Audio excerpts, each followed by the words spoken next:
الحمدللہ رب العالمین والصلاة والسلام علی سید الانبیاء والمرسلین اما بعد اعوذ باللہ من الشیطان الرجیم بسم اللہ الرحمن الرحیم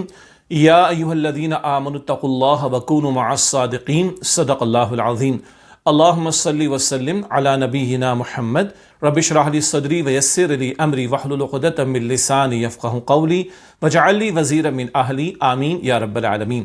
عزیز رفقائے تنظیم اسلامی، السلام علیکم ورحمۃ اللہ وبرکاتہ۔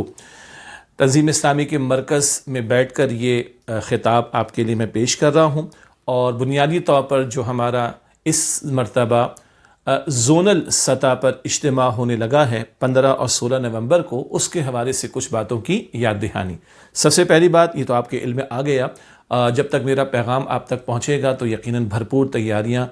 جاری ہوں گی کہ اس مرتبہ سالانہ اجتماع جو ہمارا مرکزی اجتماع گاہ بہاولپور میں ہوتا ہے، جس کا ذکر میں آگے کروں گا، اس کی بجائے ہم زونل سطح پر پورے پاکستان بھر میں یہ اجتماع کر رہے ہیں، اور تاریخ ہم نے طے کر دی ہیں 15 اور 16 نومبر، ہفتے اور اتوار کے یہ 2 دن ہوں گے انشاءاللہ تعالی۔ اللہ تعالیٰ سے دعا ہے رب یسر ولا تعسر وتمم بالخیر، اے میرے رب آسانی کا معاملہ فرما، مشکل نہ فرما، اور خیر کے ساتھ پائے تکمیل کو پہنچا۔ اللہ ہم سب کے لیے عافیت اور آسانی کا معاملہ فرمائے۔ دوسری بات، بہاولپور اجتماع گاہ وہاں پر نہ ہونے کی وجہ اس مرتبہ سالانہ اجتماع کی آپ کے علم میں ہے کہ اس مرتبہ جو پھر ایک مرتبہ کہیے کہ سیلاب کی صورتحال شدید رہی، جس کی وجہ سے ہماری مرکزی اجتماع گاہ بہاولپور کی وہ بھی متاثر ہوئی۔ نہ صرف یہ کہ وہاں پہ پانی کھڑا رہا، بلکہ ایک بڑے پیمانے پر پانی وہ مٹی بھی چھوڑ گیا ہے، اور جو کئی فٹ تک بلند ہے۔ چنانچہ تمام مشوروں کے بعد یہ ہم نے طے کیا کہ اس مرتبہ سالانہ اجتماع بہاولپور میں کرنا ممکن نہیں ہے۔ وما تشاؤون الا ان یشاء اللہ رب العالمین، ہم اللہ کے فیصلے پر راضی ہیں، اور اللہ ہی کا اصل فیصلہ ہوا کرتا ہے۔ اب ایک سوال ہے کہ پھر یہ اجتماع گاہ، یہ مسائل تو بڑھتے رہیں گے، وہ مرکز میں بیٹھ کر ہم مشورہ بھی کر رہے ہیں، ہماری تعمیراتی کمیٹی بھی ہے، وہ اس کا جائزہ بھی لے گی اور مشاورت ہوگی آئندہ کے اعتبار سے۔ یہ تو اپڈیٹ تھی مرکزی اجتماع گاہ بہاولپور کے اعتبار سے۔ تیسری بات، اس مرتبہ یہ اجتماع کیونکہ زون کی سطح پر ہو رہا، آپ اور ہم جانتے ہیں کہ اب پاکستان میں 6 زون میں تنظیم اسلامی کو انتظامی اعتبار سے ہم نے تقسیم کیا۔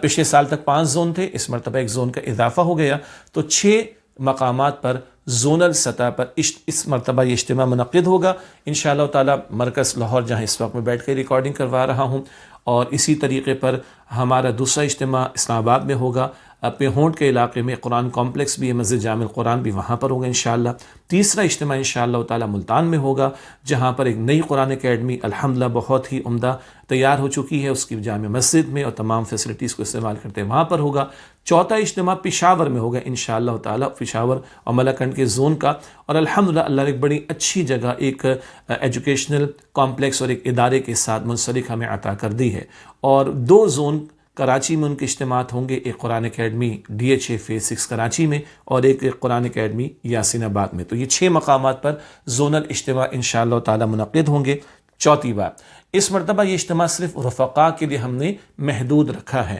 اب بہرحال ہم سب چاہتے ہیں کہ رفقاء کے ساتھ احباب بھی شریک ہوں، اور ہمارے سالانہ اجتماعات میں احباب کی بڑی تعداد شریک ہوتی ہے، اور ہم سب کی چاہت بھی ہے۔ لیکن اب ہم جانتے ہیں کہ مرکزی اجتماع گاہ بہاولپور میں تو بہت بڑا علاقہ ہمارے پاس ہے الحمدللہ، تو زیادہ تعداد بھی آ جائے تو اللہ کی توفیق سے ہم اکوموڈیٹ کر سکتے ہیں، انتظامی اعتبار سے بھی اور سائز کے اعتبار سے بھی۔ لیکن جہاں یہ 6 مقامات پر ہم زونل اجتماعات منعقد کر رہے ہیں، قرآن اکیڈمیز ہیں، اور ظاہری بات ہے مساجد اور اکیڈمیز کی اپنی ایک معین حدود ہیں، تو ایک انتظامی طور پر معاملہ ہے۔ اگر جگہ کی وسعتیں ہوں تو ہم احباب کے لیے بھی اوپن کر دیتے، لیکن مجبوری، تو اس پہ تھوڑا سا ہم نے صبر کرنا ہے، ایثار کرنا ہے رفقاء نے، اور اس اجتماع کو جو زون کی سطح پر ہو رہا ہے، ہم رفقاء تک اس کو محدود رکھیں۔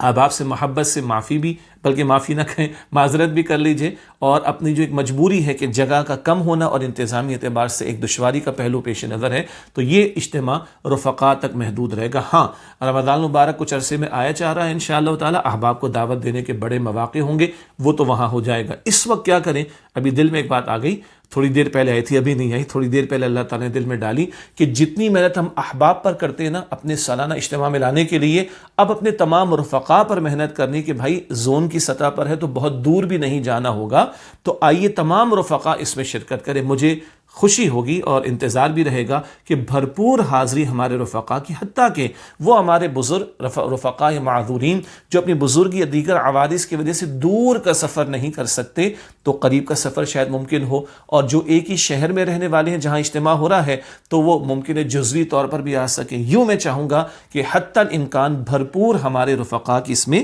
حاضری رہے۔ پانچویں بات، ہر دفعہ یہ بات کہنا پڑتی ہے، دہانی کرانا پڑتی ہے، بھئی کیا فوائد ہیں ان اجتماعات کے؟ ظاہری بات ہے اپنے رفقا سے ملاقات ہوتی ہے، اور اسی طریقے پر اپنی فکر کو تازہ کرنے کا موقع ملتا ہے، ایک نیا جذبہ بیدار کرنے کا موقع ملتا ہے، اپنے منہج کو دہرانے کا موقع ملتا ہے، اپنے رفقا سے ہم تعارف حاصل کرتے ہیں، ایک دوسرے کے تجربات سے۔ 1.5 دن کا اجتماع ہے، مجھے پتہ ہے کم ٹائم ہے، لیکن بہت کچھ سیکھنے کو ملتا ہے، ایک دوسرے کے تجربات سے ہم فائدہ اٹھا رہے ہوتے ہیں۔ اسی طریقے پر اللہ کی راہ میں مال پیش کرنے کا موقع بھی ہے، انفاق مال، جان لگانے کا موقع بھی، سفر کی مشقت بھی بہت سے مقامات پر رہے گی، یہ سارا کچھ ہے، اور تربیت کے اعتبار سے بہت کچھ ہمیں سیکھنے کو ملتا ہے الحمدللہ۔ اسی طرح جب 6 مقامات پر یہ زونل اجتماع ہو رہا ہے تو 6 مقامات پر انتظامی اعتبار سے محنت ہوگی، اور جو ایک اجتماع کو منعقد کرنے میں بہت سارے انتظامی معاملات ہوتے ہیں تو کتنے لوگوں کی اس میں تربیت ہوگی، کتنے 6 مقامات پر 6 مقامات کے اعتبار سے مدرسین گفتگو کریں گے، تو اور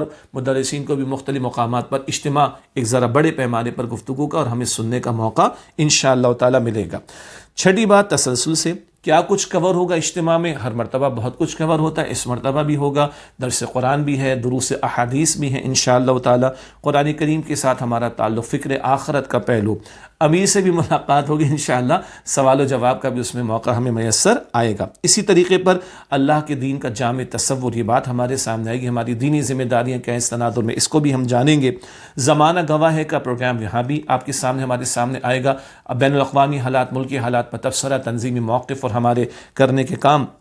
گھر کے حوالے سے ہماری ذمہ داری جو مشکل پہلو ہے اس پر بھی انشاءاللہ کلام ہوگا۔ بانی محترم رحمۃ اللہ علیہ سے بھی استفادہ رہے گا ہر مرتبہ کی طرح۔ اسی طرح دعوتی تجربات انشاءاللہ بڑا ایک اہم گوشہ ہوگا کہ ایک دوسرے کے سامنے ہم دعوتی تجربات ہوتے ہوئے دیکھیں گے، یعنی تجربات کا بیان سامنے کا، جس سے ہمیں بھی دعوت کا کام کرنے میں انشاءاللہ تعالی موقع بہتر میسر آئے گا۔ تنظیمی پیش رفت بھی سامنے آئے گی، اور آخر میں انشاءاللہ تعالی کچھ ہدایات بھی ہمارے سامنے ہمیشہ کی طرح آئیں گی۔ اگلی اور آخری بات یہ ہے کہ اپنی بھرپور شرکت کی کوشش کریں، مکمل شرکت کی کوشش کیا نہیں بلکہ یقینی بنانے کی کوشش کریں، جن کے ساتھ اس عذر یا معذوری کا معاملہ وہ جزوی شرکت کی ضرور کوشش کریں۔ انفاق مال بھی ہے، اور یہ بات ذہن میں رہے، اگر ہم بہاولپور جاتے تو اخراجات زیادہ ہوتے، اب اگر زون کی سطح پہ جائیں گے تو اخراجات تھوڑے کم ہو جائیں گے نا، تو ارادہ کریں حتی الامکان کہ جو ہمارے اخراجات بہاولپور تک ہوتے اس کے مقابلے میں اخراجات کم ہوں گے، تو جو ہم بہاولپور جاتے اور اخراجات کرتے وہ جو حصہ بچے گا کوشش کریں کہ وہ بھی خرچ ہو، کہاں؟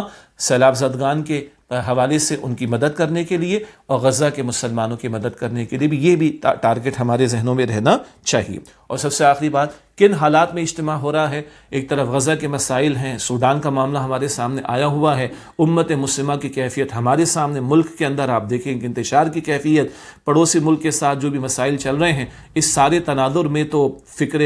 آخرت بھی، اور اللہ کے دین کی طرف رجوع، اور اللہ کے کلمے کی طرف رجوع، اور اس کی بنیاد پر لوگوں کو جوڑنے اور امت کو بیدار کرنے، ان حالات میں یہ اجتماع ہو رہا ہے، تو اللہ امت کی بیداری کے لیے بھی اور ہم سب کے بھی جذبے کو زندہ کر کے اور آگے بڑھنے کی ہمیں توفیق عطا فرمائے۔ اللہ تعالیٰ میری آپ کے ہم سب کی تمام رفقا اور رفیقات، تمام مسلمانوں کی مغفرت فرمائے، اور اللہ تعالیٰ ہمارے اس اجتماع کو آسانی عطا فرمائے، پائے تکمیل کو پہنچائے، خیر و عافیت کے ساتھ اور بھرپور محنت کی ہمیں توفیق عطا فرمائے۔ انشاءاللہ پھر آپ سے ملاقات ہوتی ہے اور رابطہ رہتا ہے۔ وآخر دعوانا ان الحمد للہ رب العالمین، والسلام علیکم ورحمۃ اللہ وبرکاتہ۔